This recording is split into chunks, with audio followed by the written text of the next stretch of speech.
In Vikings Dynasty erleidet ihr irgendwann zur Zeit der Wikinger an einer einsamen und verlassenen Küste Schiffbruch. Im Folgenden beginnt also ein Kampf ums nackte Überleben, welcher, wenn ihr euch gut anstellt, bis hin zur eigens von euch als Jarl verwalteten Wikingersiedlung führen kann, während ihr euch mit anderen Gefahren auseinandersetzt, die benachbarten Inseln mit eigens gebauten Schiffen erkundet und unter möglichst realistischen Sozialstrukturen der Wikinger euren Platz in der Geschichte sucht.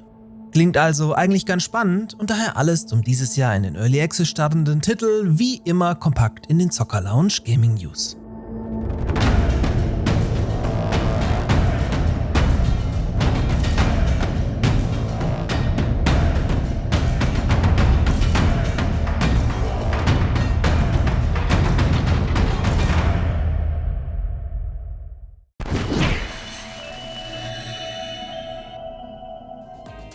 Dieses Video wird dir von der Noshbox präsentiert, welche dein digitaler Getränke- und Snackautomat um die Ecke ist.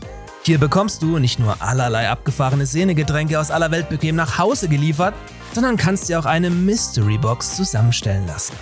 Der Inhalt dieser Boxen wird von ChatGPT bestimmt, welche dir nach dem Zufallsprinzip mit 35 € Warenwert ein Set aus Snacks, Getränken und Süßigkeiten für 25 € zusammenstellt. Vorbeischauen lohnt sich also, daher Link oben im i sowie in der Videobeschreibung oder direkt auf www.noshbox.de. Wenn das Wörtchen Dynasty fällt, muss man unweigerlich immer sofort an Medieval Dynasty denken. Und tatsächlich ist das gar nicht so abwegig, da Vikings Dynasty bereits der 9. Teil dieser Serie ist und somit tatsächlich im gleichen Universum wie das große Vorbild Medieval Dynasty spielt. Falls ihr euch jetzt fragt, wie jetzt 9 Teile? Ja, ich war selber überrascht. Naja gut, irgendwo musste ich anfangen. Die Dynasty-Serie begann ursprünglich 2017 mit Farmers Dynasty als Landwirtschaftssimulator, in dem ihr neben dem regulären Job als Landwirt auch einen alten Bauernhof wieder aufbauen durftet. Darauf folgte 2020 Lumberjacks Dynasty, in der ihr eure Dynastie als angehender Forstwirt im tiefsten Kanada bestritten hattet, während ihr wiederum in Wild West Dynasty eine Stadt in einer kargen Wüste eben irgendwo im wilden Westen gründetet. Weißt du, was mein Ratschlag ist? Zur Hölle damit.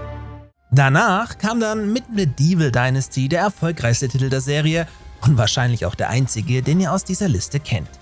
Es ging aber direkt nach Medieval Dynasty im fernen feudalen Japan des 15. Jahrhunderts mit Sengoku Dynasty weiter, in dem ihr als Ausgangssituation ebenfalls zunächst Schiffbruch erleidet. Und damit haben wir alle Spiele abgehakt, die zumindest aktuell den Early Access Status erreicht haben. Demnächst startet aber auch neben Vikings Dynasty, um das es heute eigentlich geht, der zweite Teil des ursprünglichen Farmers Dynasty, und jetzt wird's ganz wild, auch Vampire Dynasty, in dem ihr als Vampir in Transsilvanien entscheidet, ob ihr die lokale Bevölkerung als Arbeitskräfte nutzt oder lieber aussaugt. Nicht mehr gebunden durch die Grenzen der Sterblichen, werde ich zu einem ruhmreichen Herrscher aufsteigen. Einer fehlt also noch und das ist Truckers Dynasty, in welchem ihr auf Kuba einem heruntergewirtschafteten Transportunternehmen zu neuem Glanz verhelfen sollt. Jetzt aber zurück zu Vikings Dynasty, welches zum Jahresende während des Find Your Next Game Events der GameStar angekündigt wurde. Das Spiel entsteht beim polnischen Entwickler Digital Daredevils in Breslau, welcher vorher bereits als Kids with Sticks firmierte und den Klopper Roach Spirit veröffentlichte. Gepublished wird das Ganze, wie alle Dynasty-Spiele, vom deutsch-österreichischen Indie-Publisher Toplitz Productions. Also, im Spiel sollt ihr, nachdem ihr Schiffbruch erlitten habt, mitten in Fjorden mit steilen Klippen und dicht bewachsenen Wäldern eine Wikinger-Dynastie begründen. Dabei seid ihr zunächst ganz alleine und beginnt ganz ähnlich wie beim großen Bruder Medieval Dynasty mit dem Herstellen erster Werkzeuge, also wie gewohnt viel Holz fällen und Steine sammeln und errichtet so eure erste notdürftige Unterkunft. Dabei soll euch dann dynamisches Wetter und vor allem der lange und kalte Winter zu schaffen machen, in dem die Nahrungsvorräte begrenzt sind, weswegen ihr im späteren Spielverlauf ebenfalls serientypisch in den warmen Jahreszeiten durch Ackerbau und Co. vorsorgen müsst. Während ihr das unbekannte Land erforscht, stoßt ihr auf weitere Menschen, die sich euch anschließen und so nach und nach eine Siedlung begründen, die ihr dann als Jarl anführt. Passend zum Setting dürft ihr später sogar Schiffe bauen und zu anderen Inseln reisen und so schlussendlich auch mit anderen Wikingerstämmen Handel treiben.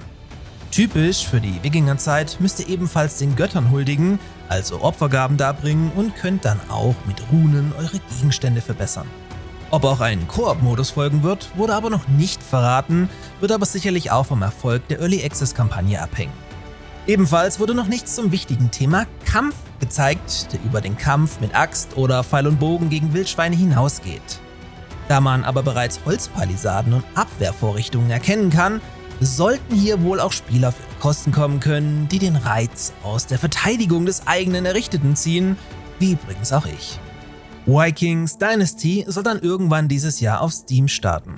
Sobald wir näher in Richtung Release kommen oder neue Infos veröffentlicht werden, schauen wir dann nochmal genauer drauf. In diesem Sinne, checkt mal die Noshbox ab, lasst gerne ein Abo da und bis zum nächsten Mal.